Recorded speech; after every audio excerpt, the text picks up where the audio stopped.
দিয়েছিল না, এটাও একটা ভুল ধারণা। ৭২ জন ইমাম হুসাইন হুজুর সাথে করে নিয়ে কারবালার ময়দানে গিয়েছিলেন, আমরা সবাই জানি। আচ্ছা বলেন, তখন কি ইসলামের অনুসারী বা সাহাবা কি কম ছিল? বর্ণনায় এসেছে ইমাম হুসাইন হুজুর যদি একবার বলতেন যে কারবালার ময়দানে ইয়াজিদের সাথে যুদ্ধ হবে, তো কারবালার ময়দানটা আপনার এত মুসলমানের এত সংখ্যা হতো, এত হুসাইনি পক্ষ সৈনিক থাকতো যে কারবালার ময়দানে পা রাখার মতন জায়গা খুঁজে পাওয়া যেত না।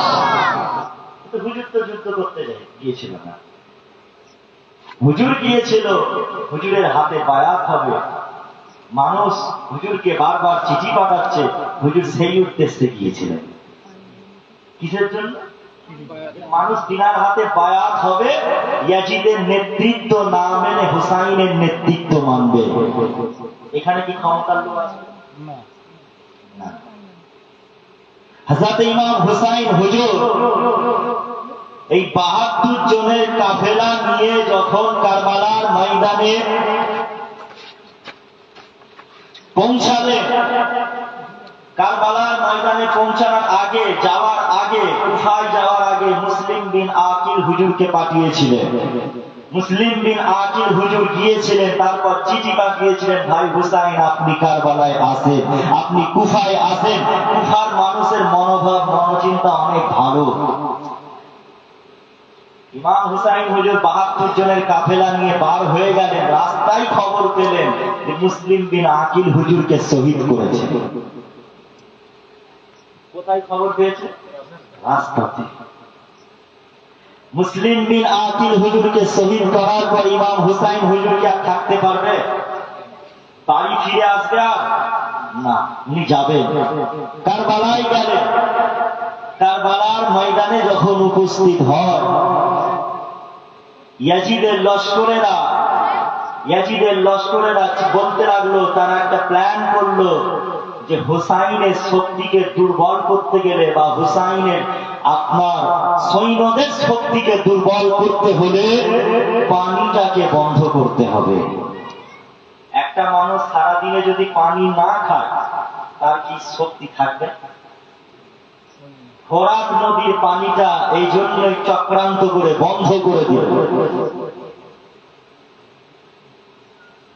দিনের পর দিন অতিবাহিত হয়ে যায়, আহলে বায়েতরা পানি পর্যন্ত পেয়েছিল না। ছোট ছোট বাচ্চারা পানির তৃষ্ণায় ছটফট করছে, ছোট ছোট বাচ্চারা কাঁদছে পানির তৃষ্ণায়। আর আজকে আমরা পানিকেই কত অপচয় করি।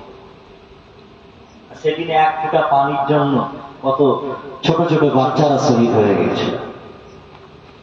হযরত আব্দুল্লাহ ইবনে আব্বাস রাদিয়াল্লাহু তাআলা আনহু আল্লাহ নবীর নওয়াজা ইমামে হুসাইনের ভাই ছিলেন। হযরত ফাতিমা জোহরা রাদিয়াল্লাহু তাআলা আনহা আল্লাহ দরবারে দোয়া করেছিলেন, ও রব্বি আল্লাহ, আমি ফাতিমা আল্লাহ বা দুনিয়া থেকে বিদায় নেব। ও রব্বি সহযোগিতার জন্য আমার হুসাইনের রক্ষা কবর হিসাবে আল্লাহ আপনি একটা সন্তান দান করেন। আল্লাহ ফাতিমা দোয়াটাকে আল্লাহ কবুল করে নিয়েছিলেন। এমন করে আজের দিন আল্লাহ তাআলা অন্য স্ত্রীর গর্ভ থেকে হযরত আব্দুল্লাহ হযরত আব্বাস রাদিয়াল্লাহু তাআলা আনহু জন্মগ্রহণ করেছিলেন। হযরত আব্বাস রাদিয়াল্লাহু তাআলা আনহু হযরত আব্বাস হুজুরকে আহলে বায়তরা দিদি বোন যাইয়া এমন করে সবাই এত ভালোবাসতো, সবাই অনেক মুহাব্বত করতো। কেননা হযরত আব্বাস রাদিয়াল্লাহু তাআলা আনহু চেহারা ছিল শেরে খুদা মওলা আলীর মতন চেহারা।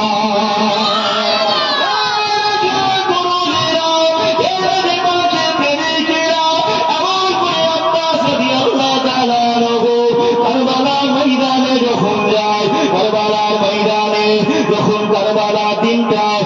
অবশ্যই মরণের দিন আছে।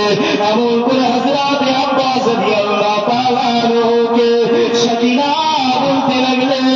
ইমামে হুসাইনের কন্যা হযরত সাকিনা বলতে লাগলেন, চাচাজান আমি সাকিনার অনেক পানি তৃষ্ণা লেগেছে, চাচাজান আমি সাকিনা অনেক পিপাসিত, চাচাজান আমাকে একটু পানি পান করান, চাচাজান আপনি আমার জন্য একটু পানি আনুন।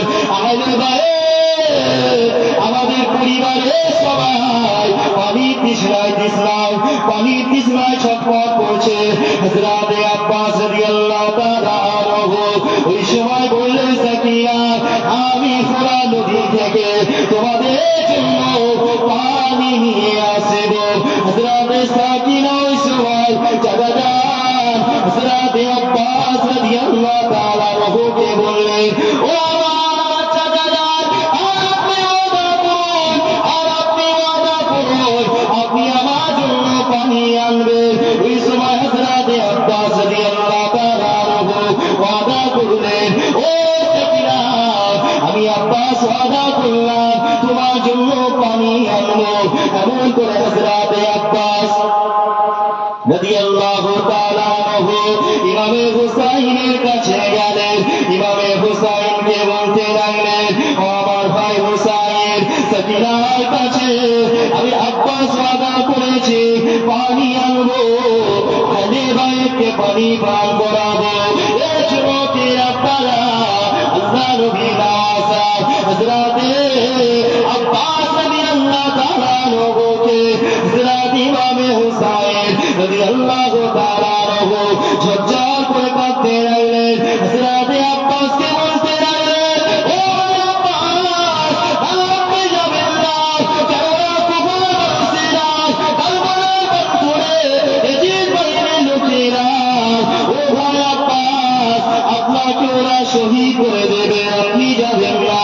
হযরত আব্বাস বলতে লাগলেন, আমার ভাই হুসাইন, সাকিনার কাছে আমি ওয়াদা করেছি পানি আনবো।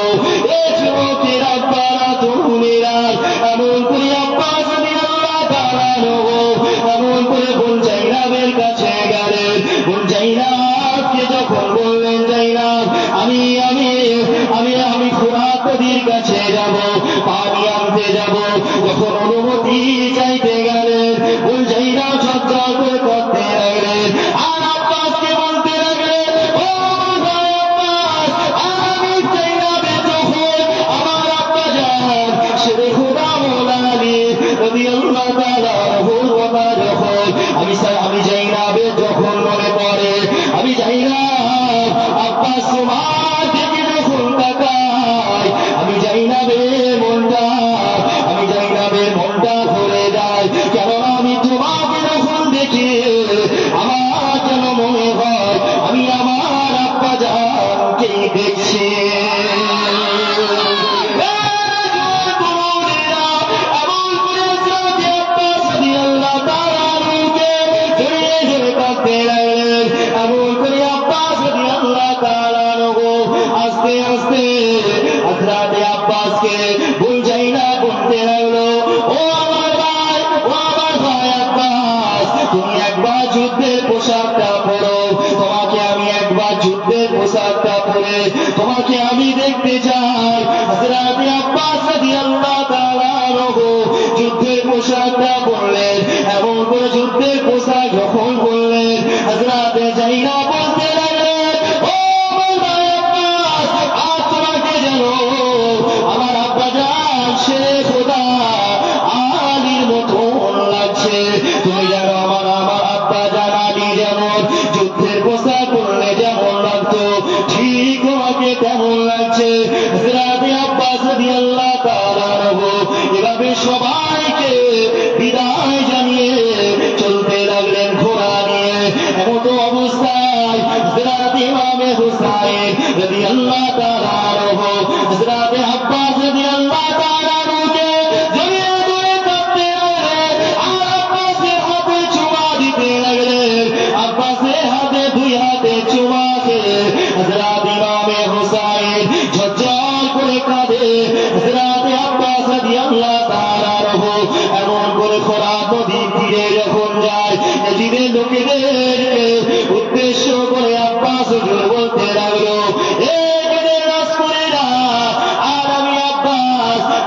তোমাদের সাথে এখন যুদ্ধ করতে আসি নাই। আমি আব্বাস আমার আহলে বায়েতের জন্য, আমার সাকিনার জন্য, আমার ভাতিজা সাকিনার জন্য, আমার বোন জাইনাবের জন্য একটুখানি পানি আনতে এসেছি। ও দর্শকেরা, আমি আব্বাস তোমাদেরকে মারব না, আমি আব্বাস তোমাদের সাথে এখন যুদ্ধ করব না। এই যুবকের আব্বারা তরুণেরা এমন করে আব্বাস রাদিয়াল্লাহু তাআলা আনহুকে এজিদের লস্করেরা বলল, যাও তুমি পানি নিয়ে যাও। আব্বাস রাদিয়াল্লাহু তাআলা আনহু যখন এমন করে পানি আনতে গেলেন, ফোরাত নদীর পানিটা যখন দুই হাত দিয়ে তুললেন, আব্বাস রাদিয়াল্লাহু আনহু তিনিও তো পিপাসাত, তিনার অনেক পানি পেট লেগেছে।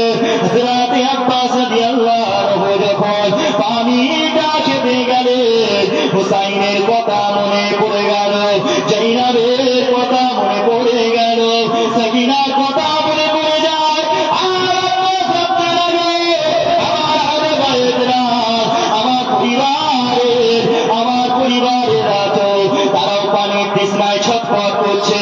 আমি আব্বাস কিভাবে পানি পান করে নি? হযরত আব্বাস পানিটা ফেলে দিলেন, এমন করে মশকের মধ্যে পানি ভরে নিয়ে চলতে লাগলেন। এমন অবস্থায় যুগের লোকেরা আব্বাস হুজুরকে লক্ষ্য করে একের পর এক তীর ছুঁড়ে ছুঁড়ে মারে। হযরত আব্বাস রাদিয়াল্লাহু তাআলা আনহু, হযরত আব্বাস রাদিয়াল্লাহু তাআলা আনহুর দিকে এক এক করে তীর আসে। হযরত আব্বাস হুজুরের শরীরটা ঝাঁঝরা হয়ে যায়। হযরত আব্বাস হুজুরের মশকের পানিটা যেটাতে করে ভরে নিয়ে যাচ্ছিলেন, ওটাকে লক্ষ্য করে আবার একটা তীর আসে, পানি সব পড়ে যায়। হযরত আব্বাস তবু একটুখানি পানি বাঁচাতে চাইছিলেন। আব্বাস রাদিয়াল্লাহু তাআলা আনহু আপনার তাঁবুর মধ্যে আসার অনেক চেষ্টা করছিলেন, কিন্তু এজিদের লস্করেরা চারিদিক থেকে ঘিরে দিয়েছে। হযরত আব্বাস হুজুরের কাছে এসে একজন এজিদের লস্কর এসে তলোয়ার খানা নিয়ে হযরত আব্বাস হুজুরের হাতটা কেটে দিলেন। হযরত আব্বাস হুজুরের একটা হাত কেটে দিলেন। আবার একজন এসে হযরত আব্বাস হুজুরের আবার আরেকজন এসে আর একটা হাত কেটে দিলেন। হযরত আব্বাস রাদিয়াল্লাহু তাআলা আনহু দুটোই হাত কেটে যায়। হযরত আব্বাস বলতে লাগে, ও এদের লস্করেরা, আমাকে তোমরা একটুখানি পানি নিয়ে যেতে দাও। আমার আহলে বায়েতেরা, আমার বোনেরা অনেক পিপাসাত আছে, তারা পানির জন্য ছটফট করছে, কিন্তু আব্বাস রাদিয়াল্লাহু তাআলা আনহুকে পানি নিয়ে যেতে দিল না। হযরত আব্বাস রাদিয়াল্লাহু তাআলা আনহুকে এমন করে এক এক করে তীর আসতেছে। একটা তীর হযরত আব্বাস হুজুরের চোখের মধ্যে এসে গেঁথে যায়। একটা তীর হযরত আব্বাসের চোখের মধ্যে এসে গেঁথে যায়। হযরত আব্বাস হুজুরের ওই তীরটা চোখ থেকে উপর হয়ে গেল। হযরত আব্বাস হুজুর কিছুই দেখতে পাচ্ছে না। হযরত আব্বাস হুজুর জমিনের মধ্যে পড়ে যায়। আর আব্বাস হুজুর হযরত বাবু সাইনকে ডাক দিলেন, ও আমার মওলা, ও আমার আকা, ও আমার মওলা হুসাইন। হযরত ইমাম আব্বাস রাদিয়াল্লাহু তাআলা আনহু হুসাইনকে জীবনে কখনো হযরত হুসাইনকে ভাই বলে ডাকতেন না। হযরত আব্বাসের আম্মা জান তিনাকে শিক্ষা দিয়েছিলেন, ও আমার আব্বাস, তুমি যখনই হুসাইনকে ডাকবে তখনই তুমি বলবে, ও আমার মওলা, ও আমার আকা, ও আমার মওলা, ও আমার আকা। হযরত ইমামে আব্বাস রাদিয়াল্লাহু তাআলা আনহু এমন করে মওলাকে ডাকলেন, ও আমার হুসাইন আকা, আমি আব্বাস আজকে জমিনের মধ্যে পড়ে আছি, আমি আব্বাসকে সাহায্য করো। হযরত আব্বাস রাদিয়াল্লাহু তাআলা আনহু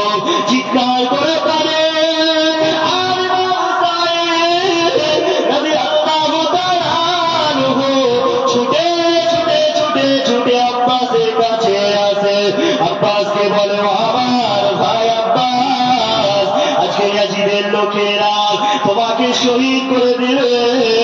ও আমার ভাই আব্বাস, তোমার অনেক কষ্ট হচ্ছে। ও আমার ভাই আব্বাস ঝরঝর করে কাঁদতে লাগলো।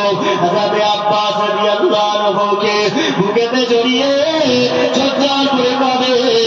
আর আব্বাস হুজুর বলতে লাগলেন ও আমার ভাই হুসাইন, ও আমার ভাই, ও আমার মওলা আকা হুসাইন, আমি আব্বাসের শেষ ইচ্ছা হলো আমি আব্বাস মনে হয় আর বেশিক্ষণ থাকবো না, আমি আব্বাস মনে হয় আর বেশিক্ষণ বাঁচবো না। ও আমার ভাই হুসাইন, ও আমার মওলা হুসাইন, আমি আব্বাস তোমাকে দেখতে পাচ্ছি না। ও আমার মওলা হুসাইন, আমি আব্বাসের চক্ষুতে যে একটা তীর কেটে আছে, ওই তীরটা বার করে দাও। ও আমার মওলা, ও আমার আকা, আমার চোখ থেকে তীরটা বার করে দাও।